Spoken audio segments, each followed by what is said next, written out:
Hello friends, welcome to seek and grow. दोस्तों, आपको दीपावली की बहुत बहुत शुभकामनाएं।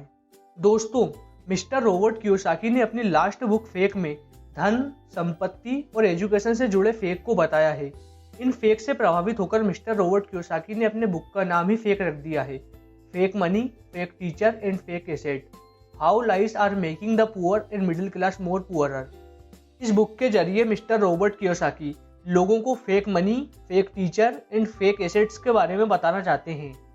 मिस्टर रॉबर्ट कियोसाकी ने इस बुक को 3 पार्ट में डिवाइड किया है। तो फर्स्ट पार्ट है fake money versus real money.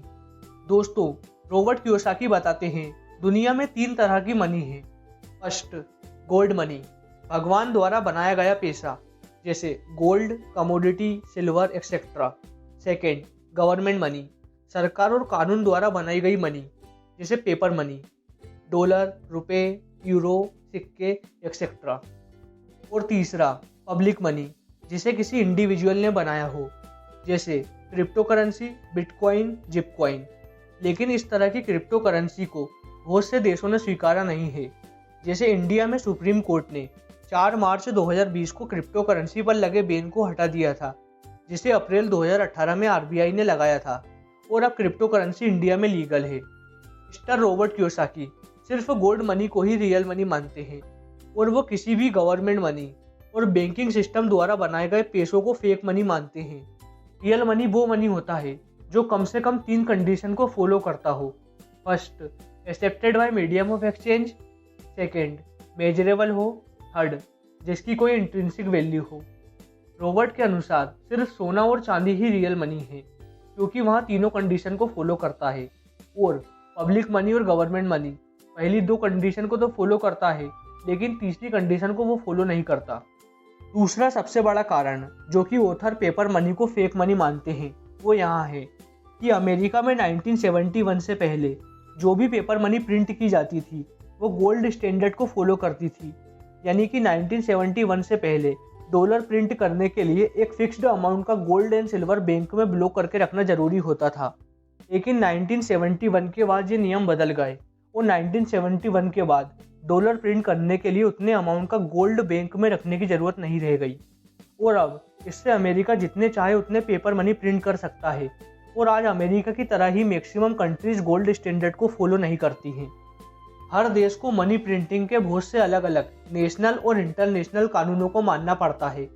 साथ ही कोई भी देश कितना मनी प्रिंट कर रहा है उसका उसे पूरा हिसाब रखना पड़ता है, ताकि जाली नोट, करेंसी की एक्सचेंज वैल्यू और इन्फ्लेशन को कंट्रोल किया जा सके। मिस्टर रॉबर्ट कियोसाकी कहते हैं कि पूरा banking system fractional reserve system पर काम करता है, और यही फ्रैक्शनल रिजर्व सिस्टम किसी भी 10 रुपये के नोट को अगले 10 दिनों में ही 1000 या उससे अधिक का बना सकता है। और यही सिस्टम को Robert Kiyosaki fake money printing system कहते हैं। अब आप ही सोचिए, कोई भी 10 रुपये को फ्रैक्शनल रिजर्व सिस्टम की मदद से 1000 रुपये कर देता है, तो आप उस पर कितना और कब तक भरोसा कर सकते हैं। कियोसाकी बताते हैं, इस फ्रैक्शनल रिजर्व सिस्टम में इतने सारे लूप होल हैं जिनका इस्तेमाल करके अमीर लोग और अमीर हो जाते हैं। वो लोग अपने फ़ायदे के लिए और ज़्यादा मनी प्रिंट आउट करवाते हैं। इसका सबसे ज़्यादा भयंकर नुकसान यहाँ होता है, फेक मनी हमारी इकोनॉमी में बढ़ता जाता है, और फेक मनी इकोनॉमी में बढ़ने से इन्फ्लेशन यानी महंगाई की दर भी बढ़ती जाती है। और जो लोग पेपर मनी की सेविंग करते हैं उनकी सेविंग का प्राइस लगातार घटता जाता है। इसको मैं एक एग्जांपल की मदद से बताता हूँ आपको। जैसे 2 दोस्त थे, अमन और आदित्य।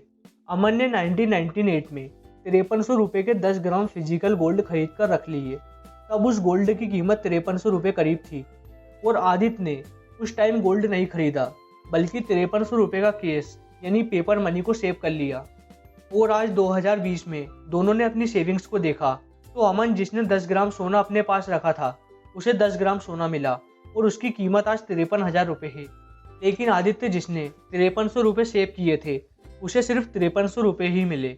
हम मान लेते हैं आदित्य को 5300 रुपये का सोना चाहिए, तो उसे सिर्फ 5300 रुपये में 1 ग्राम सोना ही मिलेगा। तो दोस्तों, देखा आपने, आदित्य जिसने पेपर मनी को सेव किया था उसे सिर्फ लॉस ही हुआ, और गोल्ड की खुद की कीमत होती है। मिस्टर रॉबर्ट कियोसाकी बताते हैं कि अमीरों के पास कोलेट्रल होता है और गरीबों के पास कोई कोलेट्रल नहीं होता। कोलेट्रल यानी कि ऐसी संपत्ति जिसको अमीर आदमी बैंक के पास सिक्योरिटी रखकर बड़ी आसानी से बड़े बड़े लोन ले सकता है और लोन का इस्तेमाल कर कर बड़े बड़े बिजनेस इन्वेस्टमेंट कर सकता है। यहीं कोलेट्रल की हेल्प से वो बड़ी आसानी से फेक मनी को प्रिंट कर सकते हैं, लेकिन गरीबों के पास कोलेट्रल नहीं होने से उन्हें कोई लोन नहीं मिल पाता। इससे वो ना ही कोई इन्वेस्टमेंट कर सकते हैं, ना ही कोई बिजनेस खोल सकते हैं, और उनके पास सिर्फ एक ही ऑप्शन होता है, मेहनत करो, बचत करो, बैंक में एफडी या म्यूचुअल फंड या कोई भी साधारण सा निवेश करो जो कि सिर्फ इन्फ्लेशन को ही थोड़ा बहुत कवर कर पाता है। इसीलिए गरीब और गरीब होता जाता है और अमीर होता जाता है।